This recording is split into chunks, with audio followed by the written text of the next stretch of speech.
तो 23 की महाभारत में कुछ बड़ी सियासी खबरों की हम बात करेंगे, लेकिन उससे पहले बात कर लेते हैं बिलासपुर से मिल रही बड़ी खबर की, जहां दुष्कर्म के आरोपी के घर भीड़ घुस गई।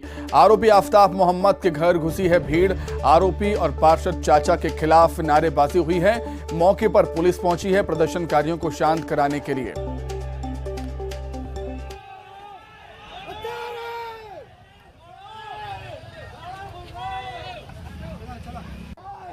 बिलासपुर से बड़ी खबर आपको बता रहे हैं, जहां पर दुष्कर्म के आरोपी के घर में भीड़ घुस गई। आरोपी आफताब मोहम्मद के घर घुसी है भीड़।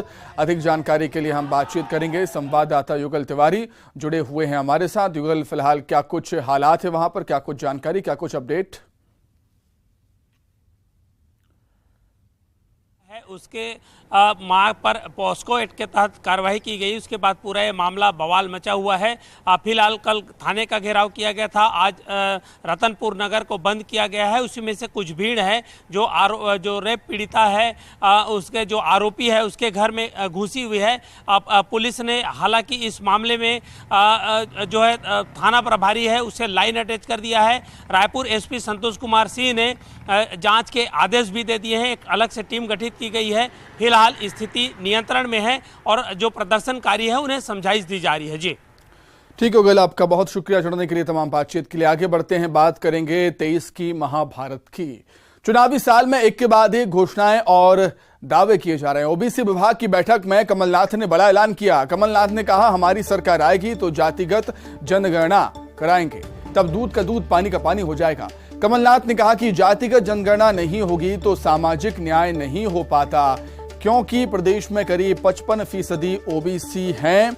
ओबीसी वर्ग उपेक्षित महसूस करता है। देश का भविष्य बिना सामाजिक न्याय के नहीं है। ये हमारी सरकार थी, किसी ने मेरे से मांग नहीं करी। मैंने शुरुआत करी कि 27% दिया जाए। 27% आरक्षण हुआ। कोर्ट में गए, कोई व्यक्ति कोर्ट में गया, ये आज आपको सुनाना चाहता हूं और खास करके प्रेस वालों को सुनाना चाहता हूं, मीडिया वालों को सुनाना चाहता हूं। जो व्यक्ति कोर्ट में गया उसका वकील कौन था? उसका वकील था जो आज भारतीय जनता पार्टी में जबलपुर में एक बड़े पद पर है। ये उनका वकील था। तो कोर्ट में जाने के पीछे भारतीय जनता पार्टी थी। उन्होंने एक चेहरा आगे कर दिया पर पीछे से धक्का गोल लगा दी। ये आपको जानने की जरूरत है कि उस व्यक्ति का वकील कौन था। ये आज मेरे ख्याल में एडिशनल एक बड़े लीगल पोस्ट में जबलपुर में है। भारतीय जनता पार्टी ने उन्हें नियुक्त किया, उसको पुरस्कार दिया कि आप कोर्ट में गए हमारे कहने पर। तो ये खुलासा भी बहुत जरूरी है। जातिगत मतगणना बहुत आवश्यक है। क्यों डरते हैं लोग? हमारी सरकार आएगी, हम जातिगत मतगणना कराएंगे। कमलनाथ की जातिगत जनगणना कराने की घोषणा पर बीजेपी ने निशाना साधा है। बीजेपी के प्रवक्ता नरेंद्र सलूजा ने कहा कि जब एमपी में कमलनाथ की सरकार थी तब क्यों नहीं जनगणना कराने की बात की। कांग्रेस चुनावी लॉलीपॉप देने का काम कर रही है। इस 15 माह में उन्होंने निर्णय क्यों नहीं लिया? उसके पहले अपना वचन पत्र लाए थे, उसके अंदर ये बिंदु शामिल क्यों नहीं किया? ये तो जानबूझकर चुनावी लॉलीपॉप वाली बात है। जिनकी सरकार बन चुकी, जिनका पहले वचन पत्र आ चुका है, उसमें तो ये बात शामिल नहीं की। और सब जानते हैं कि पटना हाईकोर्ट ने इस पर रोक लगा रखी है। जो हाईकोर्ट में मामला चल रहा है, न्यायालय में विचाराधीन मामला है, तो उसके ऊपर इस तरह की बात कर रहे हैं तो निश्चित तौर पर ये ओबीसी मतदाताओं को गुमराह करने का काम कर रहे हैं। ओबीसी मतदाता जानता है कि उनके साथ कुठाराघात करने का काम किया है। इन्हीं के इशारे पर इन्हीं के लोगों ने चुनाव में के दौरान याचिका लगाई थी ताकि ओबीसी वर्ग को नगरीय निकाय और पंचायत चुनाव में लाभ नहीं मिल सके। ये सब सच्चाई जानते हैं वो कौन लोग थे। और शिवराज जी खुद दिल्ली गए, वकीलों से चर्चा करी और यह सुनिश्चित किया कि बगैर ओबीसी आरक्षण के चुनाव नहीं होंगे, जिसके कारण ओबीसी वर्ग को लाभ मिला। तो ओबीसी वर्ग तो सच्चाई को जानता है। कमलनाथ जी इतने ही ओबीसी वर्ग हितैषी हैं तो इस्तीफा दें और अरुण यादव को आगे लाएं। अधिक जानकारी के लिए, अधिक चर्चा के लिए सीधे राजधानी भोपाल का रुख करेंगे। शैलेंद्र सिंह चौहान हमारे साथ जुड़ गए हैं। शैलेंद्र, चुनावी साल है और हर वर्ग को साधने की कोशिश है दोनों ही सियासी दलों की।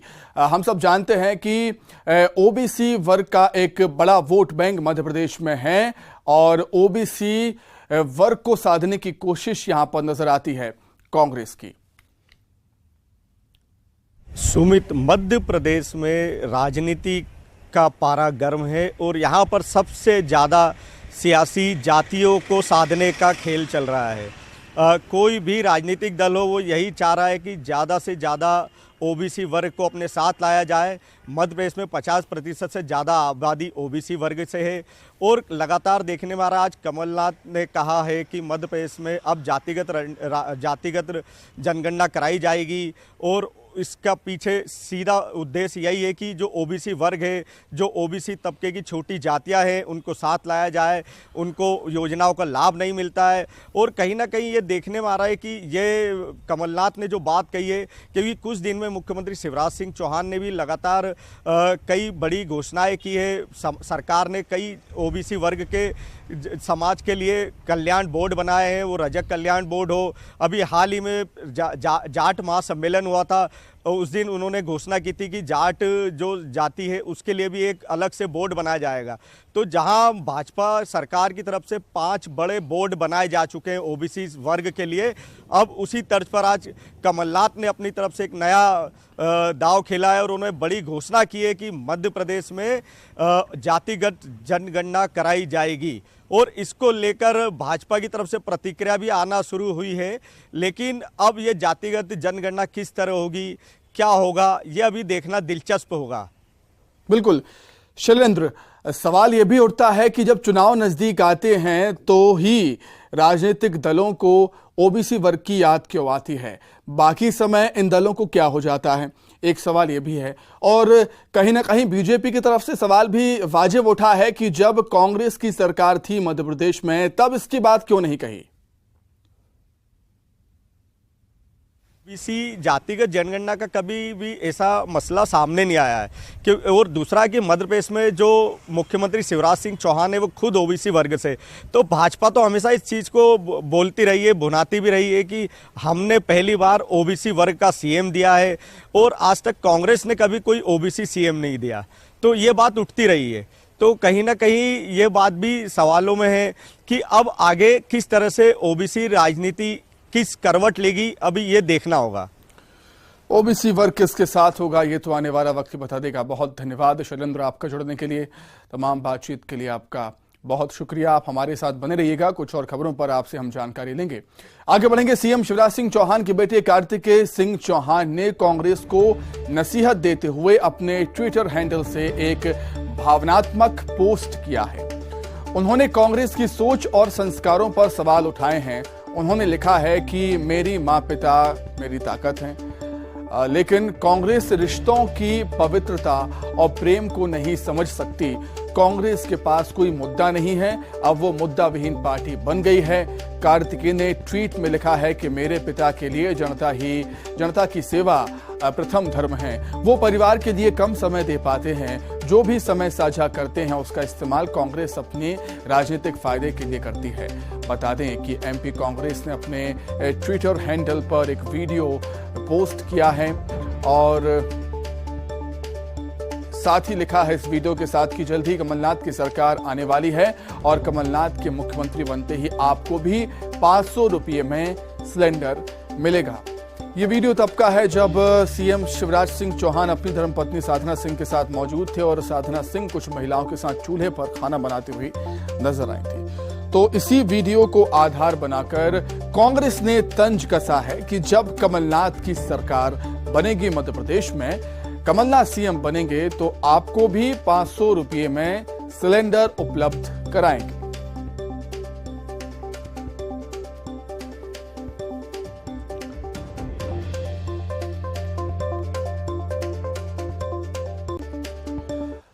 चुनावी साल में नेताओं के इधर से उधर जाने का सिलसिला शुरू हो चुका है। चुनाव से पहले कांग्रेस ने एक बार फिर से सेंधमारी करते हुए बीजेपी विधायक प्रदीप लारिया के भाई हेमंत लारिया को अपने साथ ले लिया। प्रदीप लारिया नरियावली से कांग्रेस के विधायक हैं। वहीं बालाघाट के पूर्व विधायक अनुभा मुंजारे ने भी कांग्रेस का दामन थाम लिया है। हरदा में मंत्री कमल पटेल के समर्थक दीपक जाट भी कांग्रेस में शामिल हो चुके हैं। दीपक पिछले 15 सालों से बीजेपी के साथ जुड़े हुए थे। जो जिला मुरैना से आए और अपने 20 जनप्रतिनिधियों को जो चुनाव जीते हैं अभी जनपद या जिला पंचायत के उन्होंने भी कांग्रेस ज्वाइन कर ली है। सिद्धार्थ भाई, आपने केवल कांग्रेस का साथ नहीं दिया, आज आप सच्चाई का साथ दे रहे हैं। सच्चाई के प्रति जो आपकी निष्ठा है वो खींच के लाइए आपको। यहाँ कोई पुरस्कार नहीं मिलना, यहाँ कोई ठेका नहीं मिलना, पर अभी आपके लिए आपकी निष्ठा की सबसे बड़ी परीक्षा अगले 5 महीनों में। बीजेपी नेताओं के परिजनों द्वारा कांग्रेस का दामन थामने पर बीजेपी ने कटाक्ष किया। बीजेपी के प्रवक्ता नरेंद्र सलूजा ने कहा कि कांग्रेस एक डूबता जहाज है, कोई भी उसमें शामिल नहीं होना चाहता। छोटे मोटे कार्यकर्ताओं को शामिल कराकर कांग्रेस माहौल बना रही है। देखिए, सब जानते हैं कि कमलनाथ जी ने वो इतिहास बनाया है जिनके नेतृत्व में सबसे ज्यादा कांग्रेस लोगों ने छोड़ी है। सरकार उनकी गिर गई, कितने विधायक कितने मंत्रियों ने, पहली बार देश के इतिहास में 28 उपचुनाव उनके दौरान हुए, तो वो सब जानते हैं। अब वो कुछ छोटे मोटे कार्यकर्ताओं को शामिल करके और उसमें भी फर्जीवाड़ा कर रहे हैं। जो पहले से शामिल हैं, जो भाजपा से निकाले हुए हैं, उनको शामिल करके दिखा रहे हैं कि बड़े लोग हमारे साथ आना चाहते हैं। अरे डूबता जहां से कांग्रेस कोई भी आना नहीं चाहता है। अभी आप देखिए, कमलनाथ जी को छोड़कर पूरी कांग्रेस खाली हो जाए, भाजपा अपने द्वार खोल दे, तो स्थिति खराब है। ये तो सिर्फ चुनावी नोटंकी, जनता को गुमराह करने का काम है। लेकिन इनके सपने 2023 में धराशायी होंगे और कमलनाथ जी वापस दिल्ली के लिए रवाना होंगे।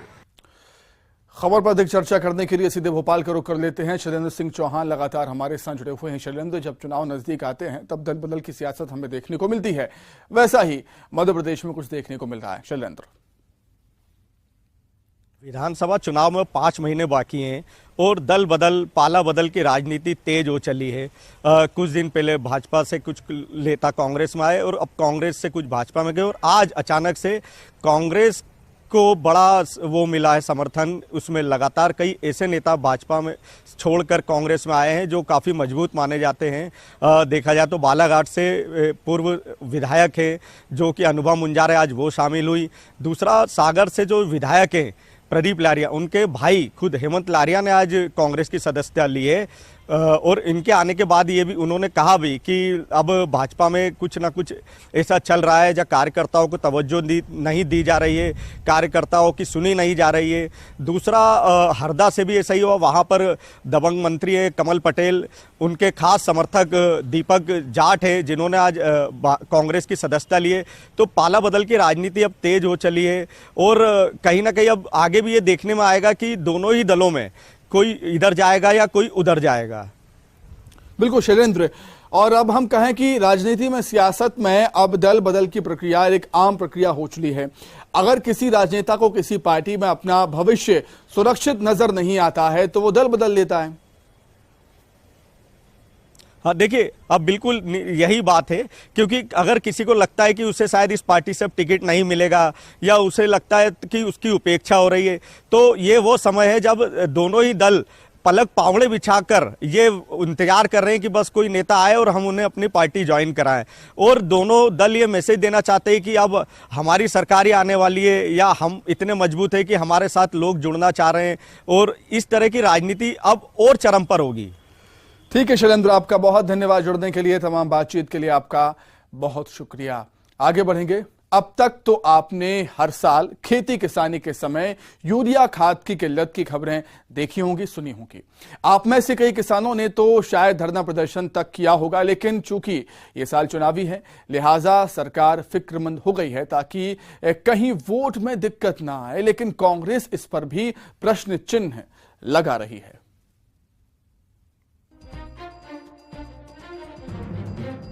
खेती किसानी करने वाले बखूबी जानते हैं कि बोवनी के वक्त खाद की अहमियत क्या है और उसे पाने के लिए उन्हें कितना पसीना बहाना पड़ता है। हर साल ये खबरें सुर्खियों में लंबे वक्त तक छाई रहती हैं कि किसान खाद के लिए परेशान हैं। कहीं कतारें लगी हैं तो कहीं प्रदर्शन किया जा रहा है। जाहिर है सरकार के प्रति किसानों में इसको लेकर हर बार भारी नाराजगी भी होती है। सरकार व्यवस्था का वादा जरूर करती है लेकिन समस्या बनी ही रहती है। लेकिन चूंकि साल चुनावी है तो रिस्क नहीं लिया जा सकता। सरकार नहीं चाहती कि खाद के संकट नाम की कोई चिड़िया सियासत का दाना चुग जाए, इसलिए तैयारी अभी से कर ली गई है। 31 मई तक सरकार 11 लाख टन खाद मंगाकर गोदामों में रख लेने वाली है, ताकि खाद संकट नाम का मुद्दा कोई मुद्दा ही ना रहे। खाद की बहुत अच्छी व्यवस्था कर रखी सरकार ने। हमने एडवांस जो है ना खाद के स्टोरेज कर रखे हैं मार्कफेड के माध्यम से। क्या 70% खाद जो है ना कोऑपरेटिव सोसाइटियों के माध्यम से जाता है और 30% कृषि विभाग के माध्यम से जाता है खाद। तो कृषि विभाग के साथ कल कमल पटेल जी, माननीय कृषि मंत्री जी, उनके प्रिंसिपल सेक्रेटरी, ACS, वो सब हमारे PS, हम सब बैठ भी गए थे। तो एडवांस स्टोरेज हमने करके रखा है, किसी प्रकार की किसान बंधुओं को खाद की दिक्कत नहीं आएगी।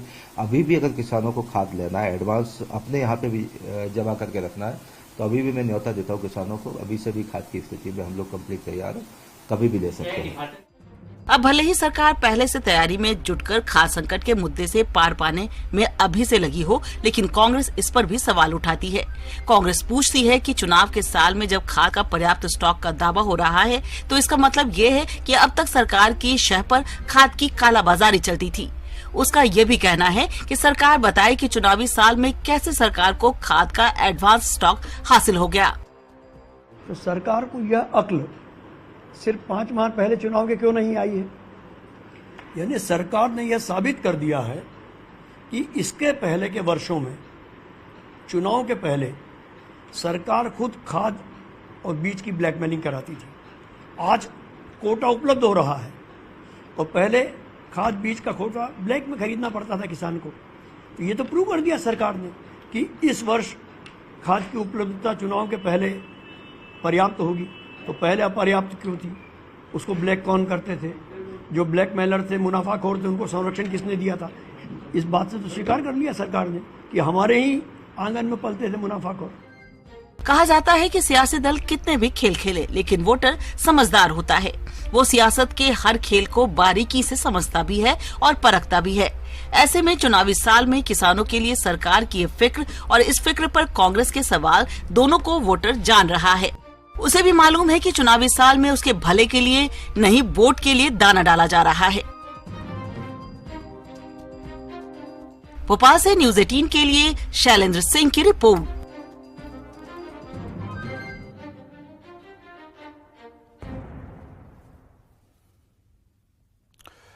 तो प्रदेश में किसान हमेशा से ही सियासत के केंद्र में रहता है, लेकिन एक बात भी साफ है कि जब जब मौसम बिगड़ता है या मौसम कोई भी हो, किसान हमेशा ही परेशान रहता है। किसानों की समस्याएं जस की तस बनी हैं। राजनीतिक दल अपने आप को किसान हितैषी बताते हैं, लेकिन कभी किसानों को फसल का उचित दाम नहीं मिलता तो कभी खाद नहीं मिलता। किसानों पर सियासत लगातार प्रदेश में होती रहती है, लेकिन किसान अब जागरूक हो गया है और जागरूक वोटर भी एक अच्छी सत्ता में वापसी करा सकता है। ये सब राजनीतिक दल जानते भी हैं और समझते भी हैं। इसी के साथ ही 23 की महाभारत में फिलहाल इतना ही। नमस्कार।